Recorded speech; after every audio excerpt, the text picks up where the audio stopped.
Hi, my name's Mark. I'm one of the pastors here at Trillium. We've been talking a lot lately about the idea of we human beings in rivalry with God, that we have a basic rivalry going on. The Bible says this rivalry is at the root of all human challenge in life. Our challenges with each other, our challenge in our relationship with nature itself, and also obviously with our relationship with God.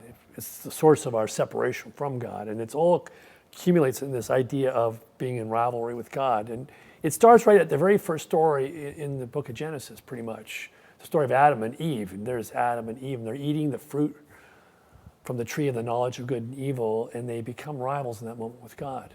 And the Bible says that rivalry leads to rivalry between each other as human beings. And the very next story in the book of Genesis is the story of Cain and Abel.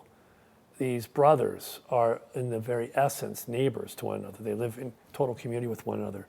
And this rivalry develops between them. It escalates into conflict and ultimately into violence. Cain murders Abel. And we see these two stories juxtaposed right beside each other. Rivalry with God and rivalry with neighbor. And everything from the Bible spills out from these two rivalries that goes on in life, the vertical and the horizontal. And the Bible calls this rivalry with God and rivalry with neighbor sin.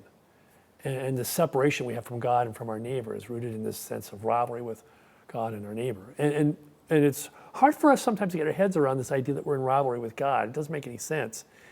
But I think it's pretty obvious about our rivalry with our neighbor. That's much easier to see. And I think this challenge in life, this rivalry challenge, is the greatest one that we face as human beings. And it seems to be escalating as life goes on. It was around, obviously, at the very beginnings of our human story. It's been part of the moments of Jesus' life, but today it seems to be ramping up even more and more.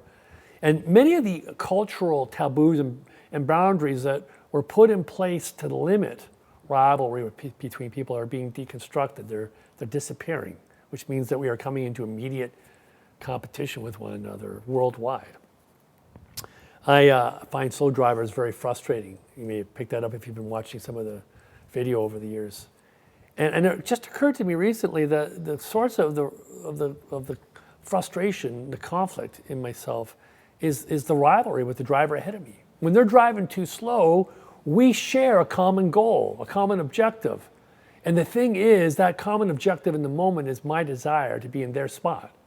See, we both want the same spot. When someone's driving faster than me or at the same speed, I don't want their spot. When someone's driving slow, they're in my spot. They're aware exactly where I want to be, and this rivalry game begins to percolate even in something as simple as driving.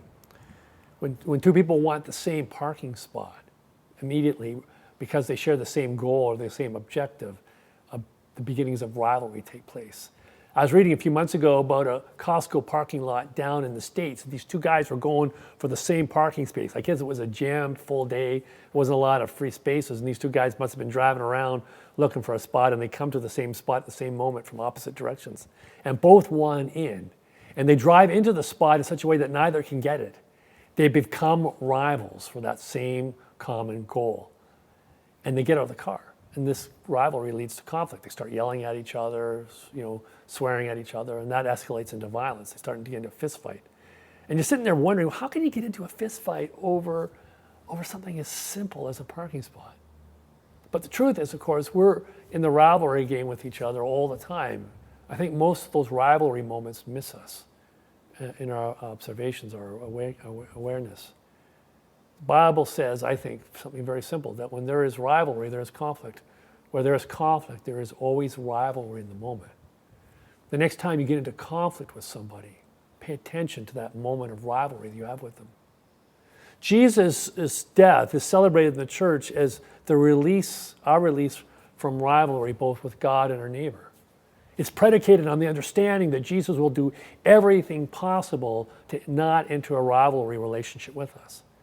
The incredible freedom spills out from that. And in the resurrection, God gives us the ultimate testimony that God, at least, is not in rivalry with us. The rivalry game is over with God.